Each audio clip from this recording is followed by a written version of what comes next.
Imagina só, tu tá de volta em 2020. Quê? Imagina. E daí tu recebe a notícia de que a Nintendo finalmente vai relançar os principais jogos 3D do Mario. Dentre eles o Mario 64, que definiu toda a indústria de jogos de plataforma, e os outros dois sendo o Mario Sunshine e o Mario Galaxy. Só a ideia disso já imprime dinheiro, mas eles arrumaram algum jeito de estragar tudo, porque enfim, é a Nintendo. Eles procederam pra lançar 3 jogos mal emulados, sem remaster, sem mais FPS, sem widescreen no Mario 64, sem sal, sem gosto, sem molho, sem drip, com extras tipo as trilhas sonoras que dá pra você só procurar no YouTube, além de usar IA pra fazer upscale em algumas texturas, e tudo isso por um preço cheio de $60 ou R$300 no Brasil, que só ficou disponível por alguns meses, porque era limitado e agora você só consegue comprar usado na internet, o preço é R$1.000 e poucos, meu Deus. Calma, cara. Vai ficar tudo bem.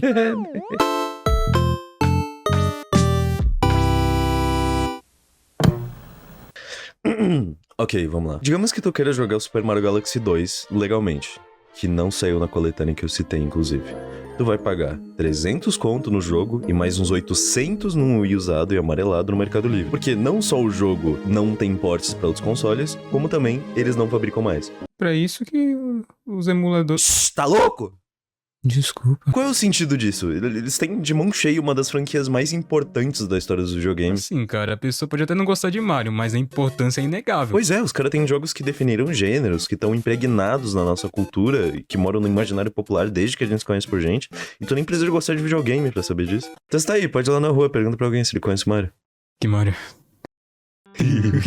É muito fácil tu conhecer quem é o Mario. E assim como o Mario, sua mãe também é bem famosa. Pode perguntar pra qualquer pessoa aí no meio quem é a Nintendo. A Nintendo, que além de ter demorado anos pra voltar a traduzir seus jogos em português brasileiro, também foi a precursora dos jogos a $80, que aqui dá R$500 no Brasil. É a mesma que notificou um evento de speedrun beneficente impedindo eles que usassem os jogos dela? A Nintendo, que também foi precursora dos jogos a $80, que já tá R$500 aqui no Brasil. Peraí, mas você já não falou isso? Tá, me acalmei. A Nintendo, que processou uma criança venezuelana pra fazer um Game Boy de papelão. Ei, calma. Isso aí também é mentira, pô. Com a fuma mais bem comentada, né? E não é só isso. Trouxemos uma coleção de mancadas da Nintendo. Sério, temos uma papelada grande. Olha aqui. Meu Deus. Por onde eu começo? Ah, sim. Tá bem. Esse aqui é grande. Pra começar, a gente pode falar de um dos episódios envolvendo o copyright da Nintendo, que aposto tudo que eu tenho que a letra C é a letra favorita deles. Ainda mais do que o M, tá? Voltando lá pra 2020, famoso ano em que certas coisas aconteceram. Por causa dessas coisas, um grande campeonato da cena competitiva do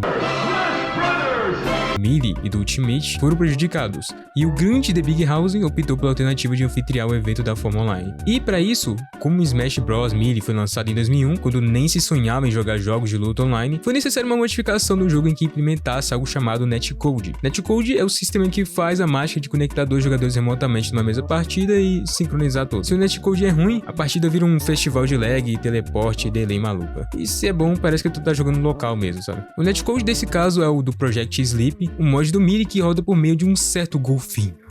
E quem sabe de quem a gente tá falando, já tá ligado que esse golfinho aí está envolvido com ele uma ascendência de pra Nintendo. Só não tá pior que o mod roda um netcode chamado Rollback, que é próprio para jogos de luta arcade como Street Fighter e bem, Smash Bros. E só uma nerdada básica sobre como funciona essa parada, em vez de ficar esperando os dados da outra pessoa chegarem, o que gera delay, ele faz suposições e, se a outra pessoa fez algo diferente, ele rebobina rapidinho e corrige a ação. Isso rola tão rápido que o jogador nem percebe. Com esse milagre da engenharia, foi realmente palpável a ideia de jogar um torneio de forma remota, sabe? Tava tudo ali certinho, todo mundo feliz, mas a Nintendo não gostou muito do fato de utilizar uma modificação de sua propriedade intelectual, ainda mais com o envolvimento de certo golfinho. E daí a Nintendo chegou para estragar tudo com uma ordem de cessar de existir para os organizadores do evento, que obrigava eles a interromper o evento imediatamente. É a carta judicial, desista dos seus sonhos e morra. E eu não preciso dizer que, obviamente, a comunidade ficou furiosa, né? Todo mundo caiu em cima da Nintendo, inclusive outras comunidades. E foi tão bonito de ver que comunidades competitivas de outros jogos da Nintendo, como Splatoon e do ARMS, esse ARMS, tá? Não é esse ARMS aqui não. Também se uniram na briga por terem históricos de serem maltratados pela Nintendo, trazendo à tona anos de tretas da Nintendo com o cenário competitivo. Até um streamer lá da gringa, o Ludwig, criou outro torneio pra compensar. E a galera começou a doar grana, juntando mais de 40 mil. dá pra comprar quantos Mario Kart com isso, mano? Além do Ludwig, sites como Kotaku, criadores gringos tipo Charlie do Most Critical e várias organizações entraram no movimento. A Nintendo respondeu dizendo que o problema era o uso das ROMs, que é a forma diferenciada de conseguir os jogos, né? Mas não tinha muito o que fazer, os caras não podiam se encontrar há muito tempo por causa do que estava acontecendo, e a Nintendo mal dava suporte ou ganhava alguma coisa com esse jogo mais, sabe? É do GameCube, é de 2001. Então, por que, Nintendo? Mesmo assim, a comunidade lançou atualizações para o Project Sleep e juntou $60 mil para caridade com o evento 5 Days of Melee. Em 2020, os times do campeonato de Splatoon começaram a usar os nomes tipo Free Melee em protesto ao que rolou com a comunidade do Super Smash Bros. Melee, e a Nintendo, como uma birrenta, cancelou a live oficial do campeonato só por causa disso. A comunidade meteu outro campeonato como um grande dedo no meio na cara da Nintendo, com mais audiência e premiação. O que a gente aprendeu? A Nintendo não respeita os próprios fãs. Acho que a Nintendo deve odiar as comunidades de campeonato, porque é cada complicação que ela coloca em cima, mano. Ano passado mesmo, a Nintendo implementou novas regras esquisitíssimas para campeonatos feitos por fãs. Seguindo essas regras, não se pode ter mais de 300 competidores nos eventos. Oxe, tá, né? A grana levantada com o evento pode ser utilizada apenas para arcar com os custos do próprio evento. Não se pode vender comida, não pode vender nada no evento, basicamente. Vou resumir logo. Não pode arcar com as despesas dos jogadores, o que significa que se algum jogador mora em algum outro país, por exemplo, o cara vai ter que se virar sozinho mesmo, porque por alguma razão a Nintendo não quer que o evento ajude ele. Ai, não sei o que, pra entrar na porta do evento tem que fazer 3 polichinelo. Parece que é isso, mano. Tem muitas regras ainda, mas eu só queria me perguntar o porquê da Nintendo meter dessas, cara. Cara, sério, eu acho que a Nintendo odeia os fãs mesmo. Não tem outra explicação. Existem todos os casos dela mandando você sair e desistir todos os projetos de fãs. Seja fangames, campeonatos, filmes de fã, ou qualquer coisa que ouse encostar nos brinquedinhos dela sem pedir permissão pros engravatados lá de Kyoto. E é sério, a quantidade de fangames incríveis que nunca vão ver a luz do dia, ou que tem que viver na sombra só porque a Nintendo se recusa a mudar esse jeitinho pré-histórico de fazer as coisas.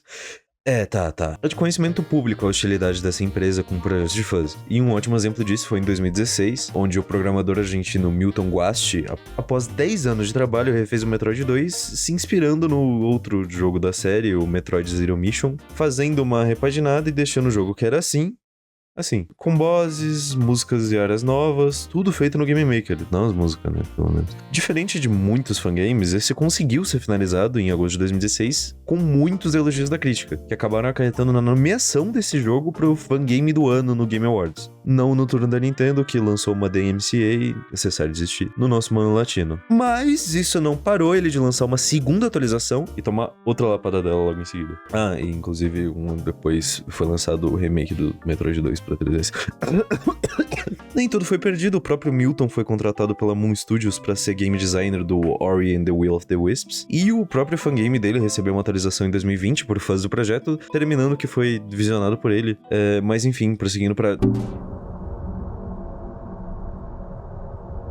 E voltando para o assunto lá do começo do vídeo, não é meio irônico que uma empresa centenária simplesmente não mexa um dedo pra manter vivo o que fez ela ser o que ela é hoje? E o pior, às vezes parece até que ela faz questão de piorar isso. Tipo agora, estão dizendo que no Switch 2 o cartucho vai ser opcional. Opcional? Opcional. Isso é bizarro, porque a mídia física é o último suspiro de propriedade real. Porque quando tu compra digital, tu não tá comprando o jogo, tu tá alugando o direito de jogar enquanto a empresa deixa. Se ela quiser um dia apagar da loja, já era. Tu fica com um ícone de lembrança na tela, um tapa na cara, uma facada no bolso. E a Nintendo não fabrica mais os consoles antigos, não relança os próprios jogos em mídia física. E muitos desses títulos eram de uma época pré-internet, então só existem em cartucho mesmo. Ou seja, sumiram da existência. Olha, para ser justo com a Nintendo, ela até colocou uma biblioteca de jogos emulados dos consoles clássicos dentro do serviço Switch Online há pouco tempo. Bom, há pouquinho tempo ela adicionou um catálogo de Nintendo 64 e de GameCube. Só que tu precisa assinar um pacote adicional para que os jogos desses consoles venham junto. Sem um pacote, tu terá acesso aos mais clássicos, do Game Boy e etc. Só é meio complicado que só tenha 3 jogos ainda na biblioteca do GameCube. Bora, Nintendo, se apressa. Daí, enfim, tá aí a maneira da Nintendo de resgatar suas joias. Mas isso não chega nem perto de cobrir todas as baixas. O problema é que Nintendo, quando ela resolve trocar de console, ela leva 1000 almas penadas junto com o enterro do console anterior. Quer dizer, ainda bem que a Nintendo trouxe esse sucessor espiritual do Virtual Console, mas isso não salva todas as almas penadas. Quando a eShop do 3DS, Wii e Wii U foi desligado, vários jogos deixaram de existir legalmente. Jogos que muito provavelmente a Nintendo não vai trazer para o catálogo do seu serviço atual. Significa que, se não tiver ROM, acabou. E aí tá uma função perfeita dos Momus: preservação de jogos. Por exemplo, toda a biblioteca de jogos do 3DS conta uma parte da história dos jogos, e toda essa biblioteca apenas desapareceria sem mais nem menos se não fosse a comunidade se esforçando em manter tudo armazenado. E sim, conseguiram armazenar todos os jogos do 3DS que teve a sua loja fechada no retrasado. Esse cara conseguiu comprar mais de 1000 jogos para manter isso tudo armazenado. Ele e mais alguns amigos aí. Trabalho que alguém aí tá pouco se lixando para fazer e até mesmo dificultando. Não que seja obrigação dela, né? Mas enfim, os fãs fizeram. E é muito louco que quem tá salvando a história da Nintendo são os próprios fãs. Os malucos que fazem dump de ROMs, traduzem jogos obscuros, escaneiam um manual velho, criam um remake não oficial, preservam um demo perdido em VHS de feira de eletrônicos de 1990 e sei lá o que. São esses caras aí que estão tentando manter o legado vivo. E a resposta da Nintendo? Toma, advogado e marreta. É um ciclo de autossabotagem. Foi um trabalho de graça para preservar e a empresa retribui com o processo. Tô olhando aqui. Por mais que ela se esperneie, ao que tudo aparenta com o aumento abissal de preços dos jogos do Switch 2, e com tudo que a gente menciona nesse vídeo, parece que tudo aponta pra uma volta em força da pirataria, aqui no Brasil pelo menos. É sério, quem tem meio salário mínimo pra gastar com Mario Kart, cara? Na moral. Mario Kart hoje tá 500 conto, cara. 500 conto, mano. Cara, os jogos da Nintendo nunca diminuem seu preço, né? Isso por causa da maneira da Nintendo pensar sobre a sua propriedade intelectual, a tal política de valorização, onde se um jogo chega a 500 conto, ele vai ficar a 500 conto, é isso mesmo, tanto faz. Pode até ter uma promoção aqui e ali, mas não vai diminuir muito, sempre vai ficar nesse preço. Até hoje Zelda Breath of the Wild é 300 conto. E como essa política tá dando muito certo pra eles, então não tem porquê deles mudarem a estratégia. Eles só vão mudar se começar a doer no bolso, mas eu acho que tá difícil disso acontecer. A gente não tá endossando a pirataria, mas, tipo, vamos ser sinceros.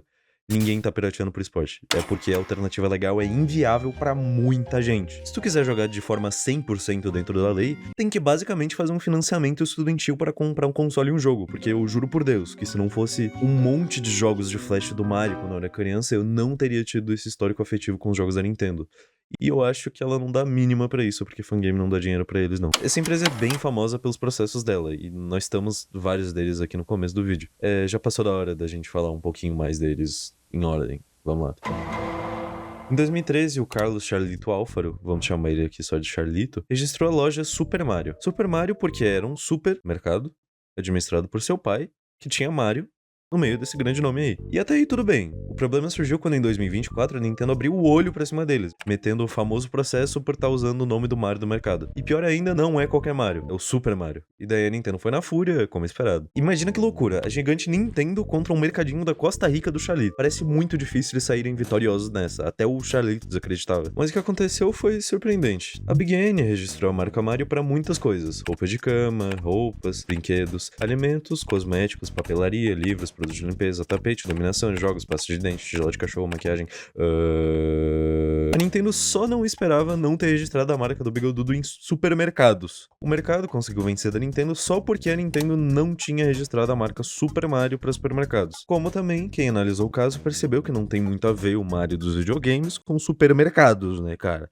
Depois de tudo isso, parece que a Nintendo realmente não perdoa ninguém quando o assunto é suas propriedades intelectuais, o que é meio complicado de contrariar depois desse caso aqui. Vamos lá. Neste mês em que esse vídeo está sendo produzido, mais especificamente entre os dias 9 a 15 de agosto, tá rolando o RTA, o maior evento de speedrunning do Japão, que existe em prol de arrecadar dinheiro para a organização Médicos Sem Fronteiras, que ajuda pessoas necessitadas em situações de crise ao redor do mundo, como em zonas de guerra, desastres naturais e etc. Por muitos anos, esse festival trouxe jogos da Nintendo em sua programação numa boa, mas algo aconteceu para que nesse ano a Nintendo viesse com um porém. 2 meses antes, em junho, a RTA notificou sem dar nenhuma explicação a exclusão de todos os jogos da Nintendo dentro do festival. 2 meses depois, no dia 4 de agosto, a organização postou um anúncio explicando a ausência dos jogos. A Nintendo apontou que o evento não tinha pedido permissão para utilizarem seus jogos, e para utilizarem, a RTA teria de pedir a permissão de cada jogo individualmente. Mas o evento já estava para acontecer, então decidiram retirar todos os jogos da Nintendo da escala desse ano e deixar para tentar numa próxima mesmo. Mas por que depois de tantos anos desde sua criação lá em 2016, só agora que a Nintendo veio dar pitaco na RTA? Aqui tá uma possível resposta, o que eu acho, porque não dá pra ter certeza se foi por isso que a Nintendo fez isso, mas tá aí. Lá em 2020, a RTA se registrou como uma entidade legal japonesa, o que significa basicamente que a partir daí a RTA tem uma responsabilidade jurídica mais clara e mais fácil pra Nintendo identificar e notificar e processar, mas ela não processou não.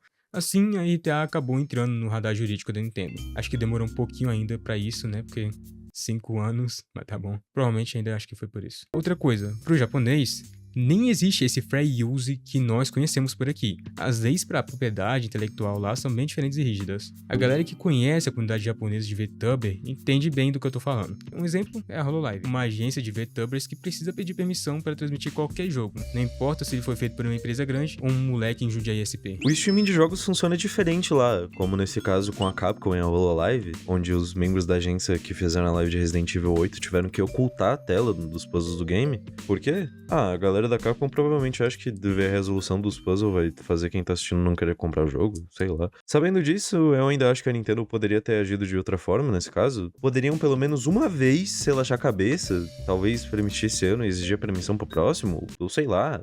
Ao invés de entrar exigindo a permissão, que entrassem permitindo, sabe? Sei lá, não custava nada. Na minha opinião, a lei não muda as opções que ela tem. E o que é que vocês acham? Essa visão dele sobre propriedade intelectual é o que faz gente pra caramba odiar a Nintendo hoje. A relação da Nintendo com o conteúdo da comunidade, de seus jogos, é muito diferente do que temos aqui no ocidente com o Minecraft, por exemplo, em que se não fosse a comunidade ativa criando conteúdo pro jogo, Minecraft com certeza não se tornaria o jogo mais vendido do mundo. Porém, Minecraft é outra parada, então talvez seja até um exemplo burro da minha parte, nada a ver, né? Mas falando de Minecraft tá cheio de conteúdo de modificação, de modpack de Pokémon, de Senhor dos Anéis, mas só que vai fazer um mod aí pra algum jogo da Nintendo, ainda mais se for um jogo atual pra você ver o que acontece. Um certo YouTube gringo fez bastante aí no passado e ele se arrependeu um pouquinho porque a Nintendo foi atrás cobrar. Tudo da Nintendo é totalmente dela e ai de quem tentar tocar em seus filhos, hein. Como assim no caso do YouTube gringo? Ah, Rafa, depois eu te conto. Oxi, onde você vai, cara? Tem algo que eu preciso fazer. Tá bom, então. Então é isso. Se tu gostou desse vídeo, considera dar like, se inscrever no canal e compartilhar com aquele teu amigo que ainda tá esperando o Model 3. Só faz sempre que tem lugar pra mais um, então volte sempre que você quiser. Mano, você lembra aquela vez que fizeram uma tatuagem no Mario? Quê?